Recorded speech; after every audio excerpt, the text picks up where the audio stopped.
Life Audio. Christian Parent Crazy World with Catherine Segars is brought to you by Life Audio and is part of our Faith Toolkit series. For more inspirational faith-affirming podcasts, visit lifeaudio.com.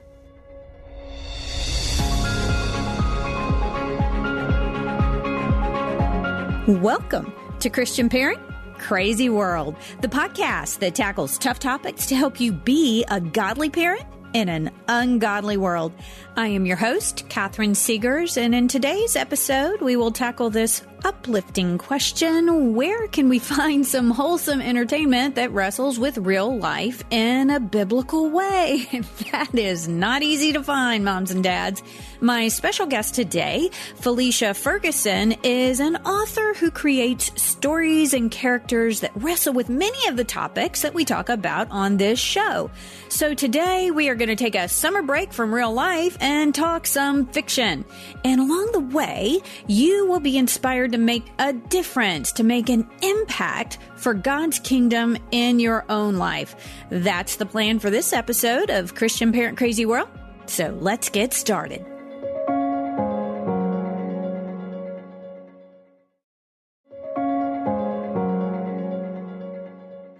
I have a very special treat for you today. This is going to be so fun. It's going to be a super laid back episode. We need one of those about right now, don't we? I mean, we have been hitting the tough topics really hard lately. So we are going to take a vacation from real life to talk about some fiction in this episode. I have an author on the show today who wrestles with tough topics in her stories. She actually talks about so many of the same topics that we have covered and will be covering on CPCW. Only she wrestles through these topics in her novels, and she shines God's light and biblical truth throughout her storylines and characters. It's so inspiring and so necessary, because so much of the entertainment out there, even Christian entertainment, is not redemptive, not inspiring, not God-honoring. Can I get an amen? All right, so my guest today, Felicia Ferguson, has master's degrees. Yes, you heard that right, plural, in healthcare administration and speech language pathology. Felicia is also an award-winning fiction and nonfiction freelance writer. She's truly a Renaissance woman. She has published several devotionals, but her passion, however, is writing women's fiction and romantic suspense with strong female characters who work through their traumas and tragedies using biblical principles and counseling techniques. Now, one of the reasons I wanted to interview Felicia is because I have an upcoming interview with a woman, an ER doctor named Lena Abu Jamra, who was addicted to pornographic novels. This is a big problem. We really need some clean, wholesome, uplifting, redemptive, biblically sound fiction to read, don't we? Well, that is what Felicia writes. She has just released a brand new book, When Secrets Come Calling, that you're going to want to get a copy of. We're going to talk about that today. And stay tuned to learn how you can win one of Felicia's novels yourself. With that said, let's jump right in. Felicia, welcome to Christian Parent Crazy World. It's such an honor to have you here. Oh, I'm so excited to be here. Thank you so much. Oh, you're so welcome. Why don't you start off? Just give us some information about yourself, where you're from, what your day job is, what you do when you're not writing. Sounds great. I currently live in Colorado. God moved me here after 10 years in the Florida Panhandle, and I write full time. I'm very, very blessed to be able to do that. And it's not always been the case. So I do that. And when I'm not writing, I'm out exploring, I'm hiking. I did just lose my 13-and-a-half-year-old French bulldog. And so that's been a little hard. I mean, it's one of those things where it's coming, but at the same time, when it happens, it's still a shock. So yeah, I've been working through that a little bit, kind of missing her, but I'm really seeing a lot of fun opportunities coming my way in terms of writing conferences and critique groups, and really enjoying my time out here. When were you able to make that transition to where you could write full time? That actually happened right after COVID. So I was managing a day spa in the Florida Panhandle in the resort area, and it had closed for COVID. They had reopened it for a few months, and then they decided to close it and turn it into more rooms for guests.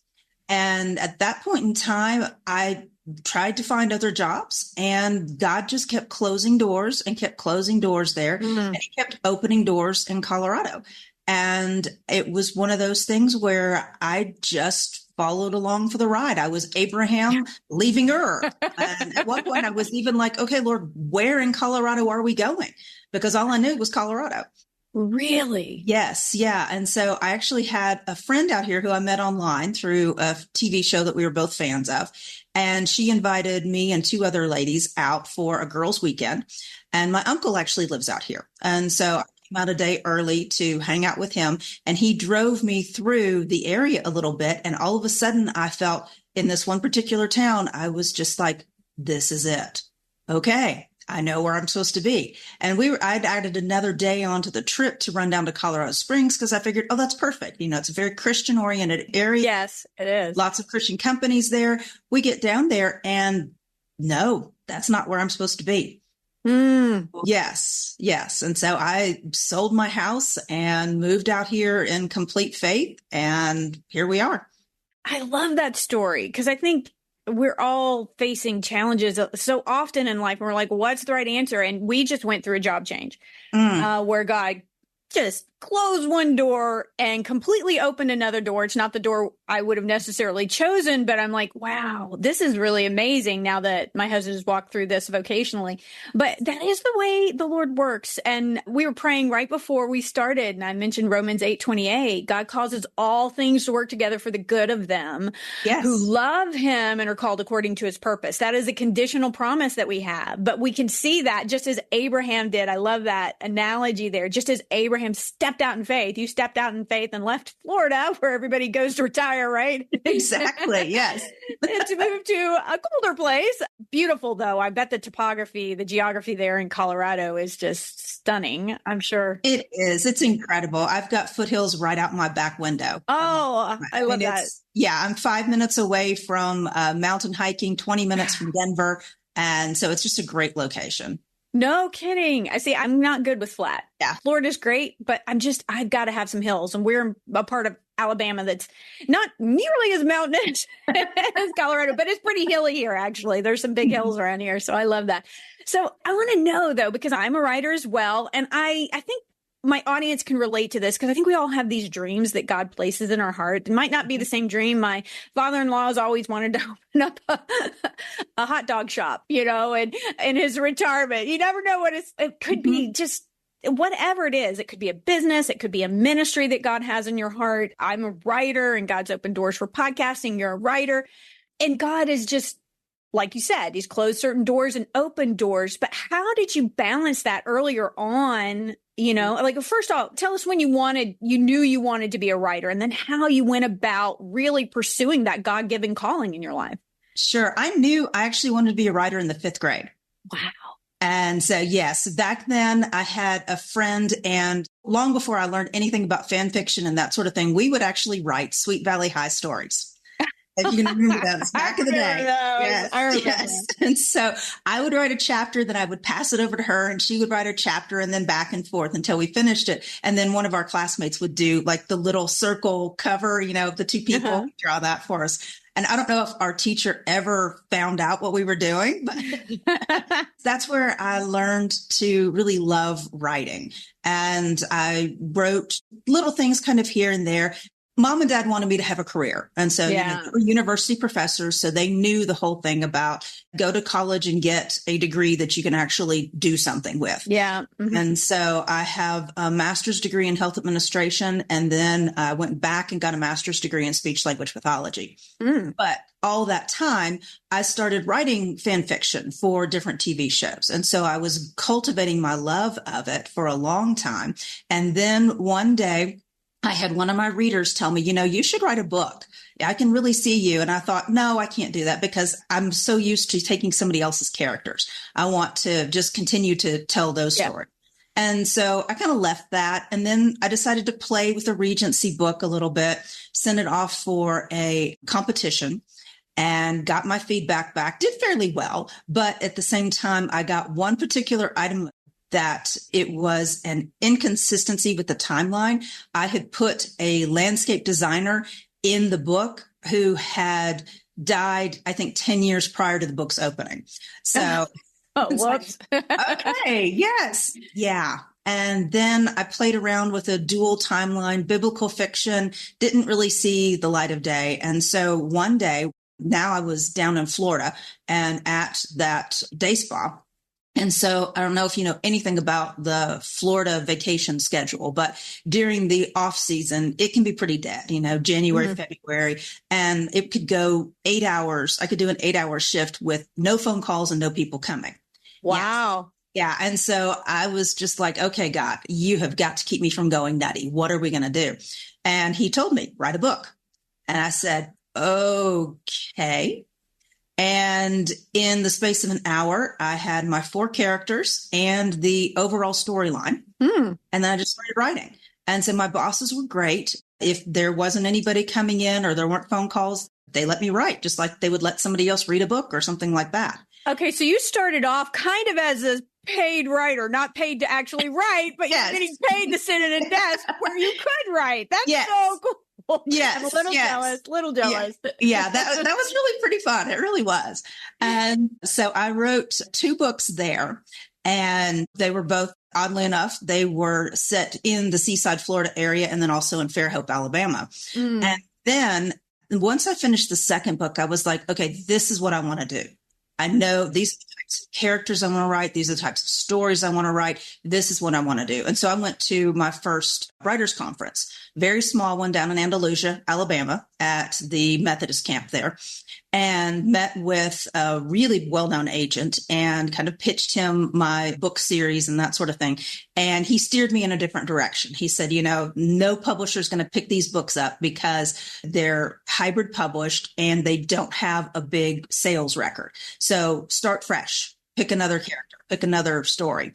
And so I went home from that, and then I woke up one morning and had the visual of an opening scene for the book that ended up getting published traditionally in 2022. And so I really worked on that. And that one I did write a little bit. Actually, I wrote most of it at the day spa as well. And then once it closed, I started in on the one that is coming out in July, When Secrets Come Calling. Wow. One of the things I love about your writing, we deal with a lot of tough topics here.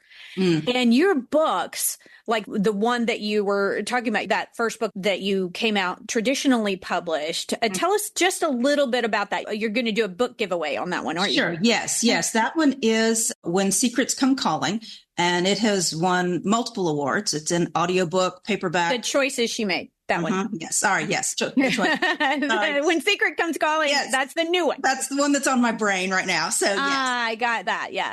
We're going to get to that one. Yeah. Yeah. The choices she made. And so this is the one. And it's a dual timeline. And it is about a girl named Madeline Williams. And at 17, that's the first timeline, she is sexually assaulted and becomes pregnant from the sexual assault. And so that whole timeline, you follow her as she decides the choices she makes and about what to do with the pregnancy. And then in the second timeline, which starts at chapter 2, she's 30 years old, and you do find out she kept the baby, but now she has to decide how to tell her daughter and if she's going to testify against her rapist. Wow. And so she works through a lot of her trauma. She has her counselor that she works through things with, and her dad is very supportive of her. Her mom passed away before the book opened when she was, I believe it was 9 years old. And so he's single parenting her and trying to figure out, what are we doing?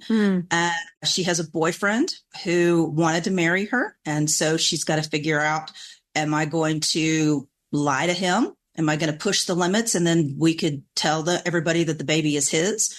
Are we going to, all these big questions of things that she could do. And she really leans into her faith and into biblical principles to figure out what are the right choices to make. What are the right decisions?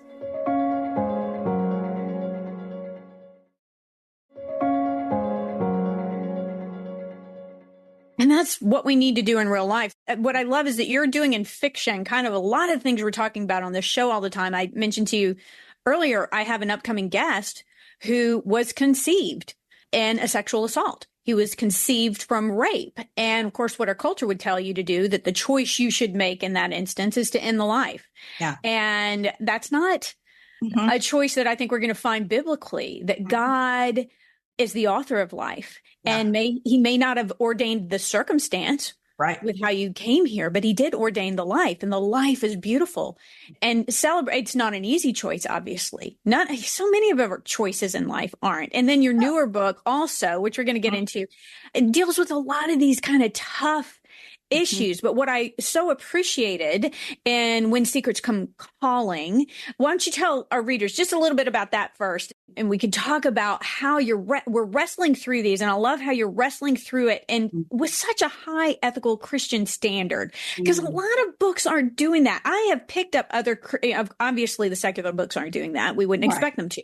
Yeah. But even a lot of the Christian ones, they seem like they're just a sanitized version of the secular stuff out there. I picked up one in the library recently. I'm like, well, what's going on in Christian fiction these days? And I'm like, oh, yeah, sounds an awful lot. I mean, they're not exactly, told my husband, it wasn't heaving bosoms, but I mean, it was pretty darn close. And it was like the spirit and the purpose behind it and the objective behind it wasn't really helping people wrestle through difficult issues. Right. Rather, it was just kind of satisfying our fleshly desires while maintaining a Christian standard somehow, just kind of get right in under the wire there. So, but your books don't do that.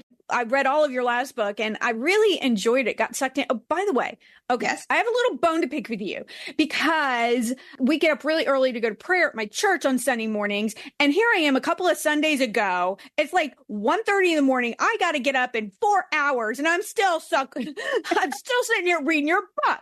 And I'm like, Felicia, you are contributing to a sleepless epidemic in the country, which I think if you're an author, that's a good thing to do. That's a very good thing. I know. I got sucked into it and I did. I got up 3.5 hours, 4 hours later to go to church for our Monday morning prayer. But anyways, let's talk about that high ethical standard and start off by telling us a little bit about the new book and what you try to accomplish with your characters and pointing them to having them wrestle with issues like the two main characters in your latest book. They're not following Christ at the moment. They're kind of struggling in their faith, but they come around and they deal with some really serious issues. But they come around. Yeah. So When Secrets Come Calling, that's this one. It is about we've got two people who were formerly together. They broke up 5 years prior. And Dax Carpenter is a SEC commentator for the network. He's a former NFL player for the Titans and graduated from Alabama. And when he is being inducted into the College Hall of Fame for his wide receiver stats and everything, his dad gets pulled up on the stage and somebody accuses him of committing a robbery and murder 40 years prior. And so that just absolutely shatters Dax's visual and image of his dad, because his dad has been a stand-up man. He has he's been an electrician for all of Dax's life and had a really good business. He's been a faithful father and a faithful husband to Dax's mom. And so Dax, he questions dad's identity, but then also his own, because as the word gets out about the father's arrest and everything, Dax starts taking a hit in social media in terms of, this could impact his career. This is impacting his fandom. And who is he if he's not part of football? And so he was raised in the faith, as was Caitlin, but still they don't have that strong level background. So they're really struggling with finding their foundation. And so he goes to Caitlin because she's a cold case specialist with the Alabama State Division of Investigations. And she chose that career because of an issue that happened in her life back when she was in college. I'm not going to spoil it, but it was very traumatic for her. And so she went into this career in order to hopefully, in a sense, not necessarily atone for what happened, but to make sense of it. And she's trying to help heal that, but she's doing it in all the wrong ways.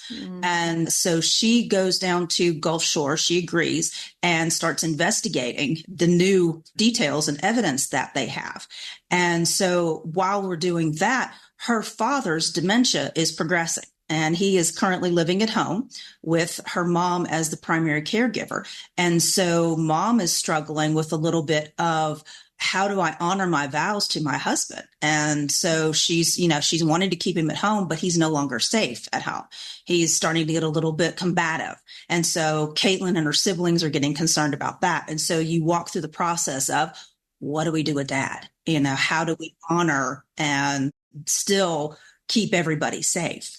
And so we've got a lot of stuff mingling in there in terms of hard issues and life issues that people do experience. And part of the reason I'm able to pull the dementia aspect in there is because I was a speech therapist for a long time, worked in the skilled nursing facility. So I have the clinical expertise of seeing patients and parents and daughters and sons struggling with those decisions, those hard decisions. But then also in 2009, my dad had a stroke. And it was very intense, and he ended up losing basically his ability to speak. It was a rambling speech. It wasn't mute, but he lived at home for 12 years with my mom. And so I learned from the child perspective of the role of a caregiver and how life changes and how you have to really look at what happens now once somebody who's had such a significant role in the family is now impaired. And thankfully, we never had to make the decision whether or not to put him in a nursing facility. We had very incredible therapists and personal trainers who walked alongside with us and got him to where he could live somewhat independently at home. So we didn't have to make that decision. But towards the end, we were leaning towards that. And these are hard things. And these are things that are real that people and Christians go through. And so you have to figure out, how am I going to biblically honor and make these decisions using the biblical principles that we've been taught without succumbing into, fear and desperation and despair. Mm-hmm. That's what I so appreciated about it, because I was like, I saw so many things we have podcasted about here on Christian Parent Crazy World represented in the book.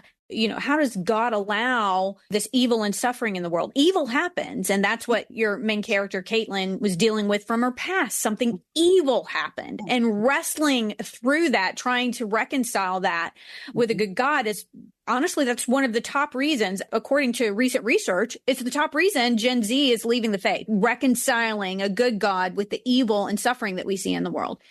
I also personally experienced recently with someone I'm very close to, a secret came calling, where I kind of found out something that I just had no idea, blew me out of the water. I'm like, I had no idea. Mm-hmm. And there were some ramifications of that secret that came calling. And that certainly is what happened with your main character there, Dax. And I think we have to deal with that sometimes in life, whether that's with a child or a spouse or a friend, sibling, parent, discovering you're not who I thought you were. You have a secret here that's kind of eating away.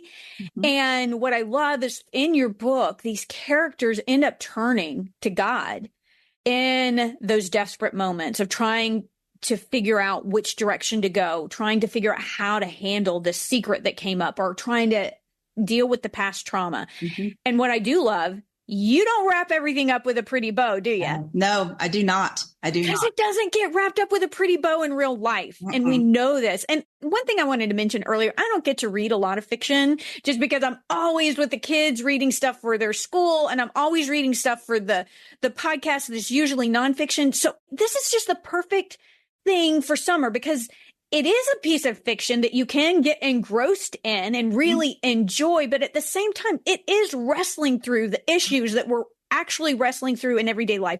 And we don't see that very often in our entertainment, whether it's in literature or whether it's on television. As Christians, we don't get to see these incredible stories of people wrestling through real life issues like dementia, trauma, a secret that acts just kind of like implodes your life. And we don't get to see that done well with a Christian perspective. And that is what I experienced when reading your book. And I just want to thank you for that you're doing that kind of work, because I think it's important. I think it's important in television. I think it's important in literature. And this is the perfect thing for a Christian if you want to spend some time in some fiction, which you've encouraged me to start reading more fiction. I'm going to get your older book. Maybe I'll win it. No, I think that might be a conflict of interest there if I ended up winning it. But talk to that just a little bit of how you infuse your stories with your faith, with that standard that you have, because there's not gratuitous sex scenes. And I love the way you would say simply, she cursed, because we know she's not a Christian. She's probably got a bit of a potty mouth, but we don't hear what she said, but we know that she said it. Yes. And so how have you balanced that? Because I think in all of our lives, whether you're in a creative area or just in your workplace, balancing your Christian faith, your Christian ethic in a very secular world, it's not easy. How have you infused that and managed to do that in this work that God has called you to do? Sure. Yeah. I rely on biblical principles to guide my writing, but that's how I live my life. Yes. And so there've been times when I've had to lean hard into God and the truth and the nature of him and his character. And so I want my characters to have that same experience, because like you, I don't see that enough in the Christian market. No. We see a lot of escape books. We see, we see romantic suspense where somebody's trying to solve a mystery. But even if the characters are struggling with some issues, it seems like they're kind of glossed over. Yeah. And I want to really dig into the healing process, because I believe that fiction is a great way to model what we experience in life. And there's so many people out there who don't heal because they're scared of the process, or they don't want to touch the pain because they're worried about what will happen. And so my goal as a writer is kingdom impact. And I want these stories, these characters to be authentic to the Christian life and show not only Christians, but also non-believers, because I do have non-believers who read my books. And I want to show them how we do life using faith as a plumb line for making those choices and making those life decisions. And it's just one of those things where, God is good all the time, even when my circumstances aren't. And so it's a way of showing how God is still good, even when all of this is going on.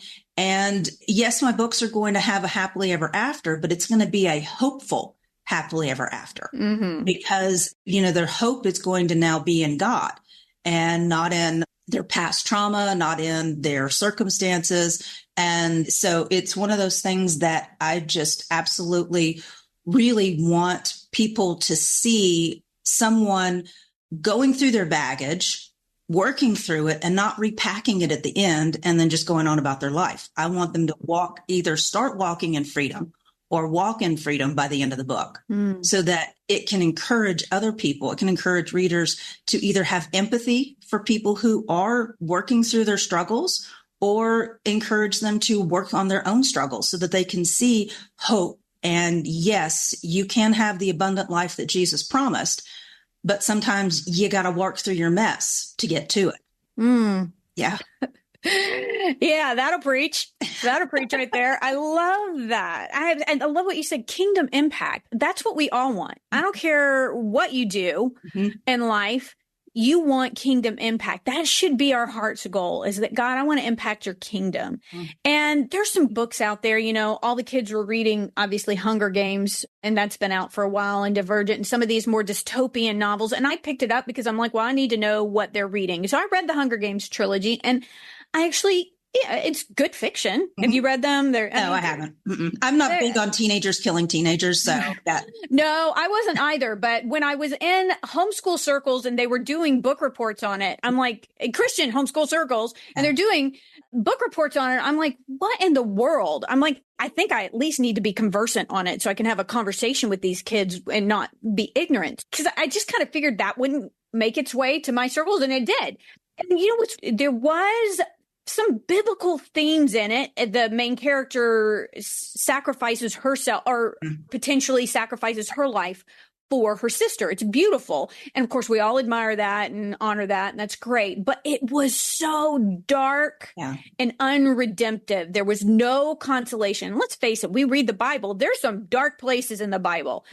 But the overarching arc of the story of history that God is writing is redemptive. Yes. It is redemptive. And so as a creator made in God's image, I want to focus on stories, whether I'm reading them or watching them or writing them myself. I want to focus on stories that are redemptive. And that is what the world is not offering. And that is what the world so desperately needs, is that there is perhaps not an answer for everything that we've experienced this side of heaven. And like I said, I love that you don't wrap up every bow, but there is someone who is the answer. And he has promised that one day he will wipe away every tear, and he will use those heartaches, those sufferings for his glory. He will use it for our own good, just as Joseph said to his brothers, what you meant for harm, God meant for good. And I love what you said in this exchange. I pulled this quote and I sent it to you, and you're like, that's your favorite quote. And I'm like, it was mine from the book too. One of your characters, is it Caitlin or Katie? It's Katie. It's both. Katie is what family calls her. So yeah. Her family calls her, because I wrote it down as Katie, and I'm like, no, I thought it was Caitlin. Okay. So Shannon is her sister-in-law, and she was going through a struggle. I won't spoiler that one either, but she had some very disappointing news, very traumatic news. And Shannon says to the main character, Katie, she says, look, bad things happen all the time, Katie. Yes, this one hurts, and it hurts bad, but I can't and I won't let it define me. And I was like, wow, right there, to see a character have to deal with a traumatic event in their life, some bad news, and say, this isn't who I am. It's not going to define me. It's a powerful message that we need in this culture, because our culture defines us by our work, our roles, our successes, our failures, our past, our feelings, our attractions, our afflictions. So often we're labeling ourselves with our afflictions. The younger generation, whatever they're attracted to, that's who they are. Everything defines us except the one who made us in our culture. And your characters, I found in the book, I thought was so refreshing that your characters are on a journey to find their God-given identity. So just speak in our closing moments here into that theme of identity that is so prevalent in When Secrets Come Calling. Yes. Yeah. That was one of the things when I first started working on this book. I knew identity was going to be one of the overarching themes, just because of, what happens when your world is shattered and what you thought of as who you were actually isn't. And so where do you go from there at that point? And so thankfully they had seeds of faith. So they went back to God and tried to figure out, of course, his mom helped him with that. But yeah, so many people find their identities in their careers, in their role as a parent or a spouse. And so when, easily with the parents, when your kids go off to school and you're an empty nester, some marriages break up because they were there for the kids, and because they don't know who they are outside of being mom and dad.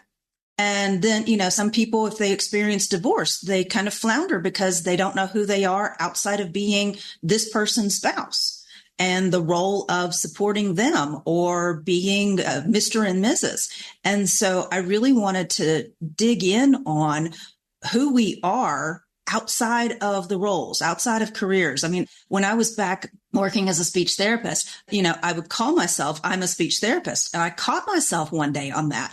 And I mean, this has been decades ago, a decade. Yeah. But I caught myself on that. And I was like, wait, I'm not a speech therapist. I work as a speech therapist. Yes. And so I am still me, even if I'm not doing this job, because I worked in all of these different areas. And when I would introduce myself to clients and patients and that sort of thing, that's how I would introduce myself. And it got to be where, no, that's not my identity.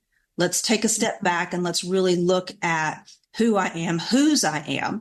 And first of all, I am a blood-bought child of God. I am his beloved daughter. I am fearfully and wonderfully made. I am a recipient of incredible favor from him. And I am seated in the right, seated next to him. in heavenly places. And so this, I really dug down into as this is my identity. This is who I am. And anything else, that's gravy, cherry on top, bag of chips, whatever you want to call it. But who I am intrinsically is who God created me to be. That is beautiful. And I'm so excited, relieved, refreshed to see that kind of message in some fiction. It's amazing. Yay, you. Yay, Felicia. I'm so excited because we just don't see that nearly enough. We just don't. And you're providing a tremendous service to Christians and to non-Christians. It's a gateway, truly, to reach people out there that are struggling with some really tough stuff. Yeah. Like you said, dementia, dealing with secrets that are coming out, dealing with the issue in your last book, sexual assault that ended up and the rare occurrence of a life that came. And how do you deal with these real life situations? Because they do happen. And turning to the Lord and finding your identity in Him. That's where we find our relief. That's where we find our answers. And that's where we find our hope in our future. And I love that you've done that. And you've offered so kindly to give a copy of The Choices She Made to one of our listeners. So if you just want to respond to my email about this, I will enter you and I'll do an Instagram post as well that I'll collaborate with you on. And anybody who wants a copy of this, I'm going to be doing that this week. We'll draw the winner later this week. I think probably by Thursday, I can draw a winner on that. And you will send out a copy of that. Thank you for that. Why don't you tell us again where they can get a copy of any of your books and find out more about you and your writing? Sure, absolutely. My website is FeliciaFergusonAuthor.com, and it has links to all of my books where you can buy them. I also have links to, I do a weekly radio devotion spot on Christian Mix 106. Cool. And so I have all of those listed there so you can catch up on old ones previously aired. And then I've got my blog post there as well.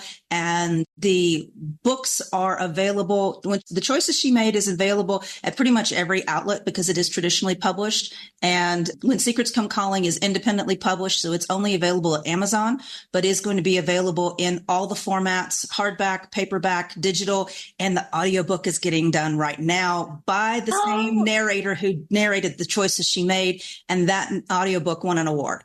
So, yes. Wonderful. Yeah. I thought about getting over into audiobooks myself. My background, I don't know if you saw it, it's in theater. I have an MA in theater and spent a dozen years doing all that. And that's so cool. I love audiobooks too. I think they're the best. I listen to them all the time. I can't thank you enough for coming on and inspiring me, inspiring my listeners to be a light, a witness with the gifts that God has given us in whatever field He's called us to. And also, thank you for giving us a break from all of our crazy lives this summer and giving us something really wholesome, redemptive, and just a wonderful addition to our summer reading. We can take it to the pool. We can take it to the beach. We can go read it on the back porch, or you can stay up late on Sunday night when you have to get up really early the next morning and go to church and only get 3 hours of sleep. So you can, any of those choices are good, but pick yourself up a copy of When Secrets Come Calling. Thank you for joining us today. Thank you. This has been so wonderful. It's been so fun. Thank you so much. You are so welcome. Okay, be sure to respond to my email on wholesome entertainment that wrestles with real life biblically in order to be entered for a chance to win a copy of The Choices She Made, Felicia's award-winning debut novel. Now, if you aren't a subscriber at CatherineSeegers.com, just go ahead and subscribe and respond to the introductory email saying that you want to be entered for this drawing. Or you can respond to my post on Instagram. My handle is at Catherine Seegers. You can enter any of those ways. I will be drawing a winner on Thursday, July 4th. Have a very happy July 4th, by the way. We'll see you next time. I want to thank you for joining me today. Look, I know there are a lot of things you could be listening to right now, and I really appreciate that you took this time to spend with me. I hope you will join me for my next podcast when we take aim at some aspect of our culture that threatens to derail our parenting and steal our kids' faith.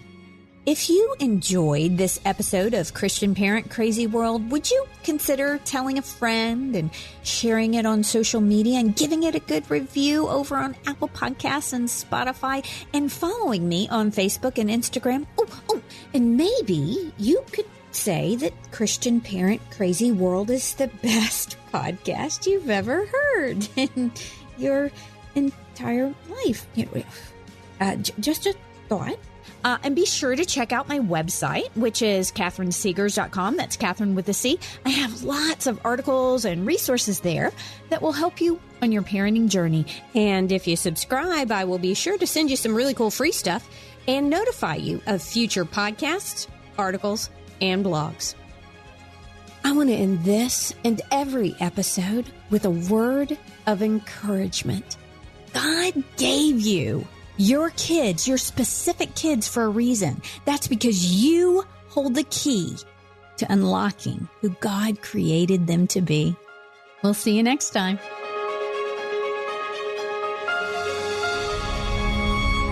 Christian Parent Crazy World is a production of Life Audio and Salem Media. If you liked what you heard today, please take a second to rate and review this podcast in your favorite podcast app so that more listeners like you can find the show. For more faith-filled, inspirational podcasts, visit us at lifeaudio.com.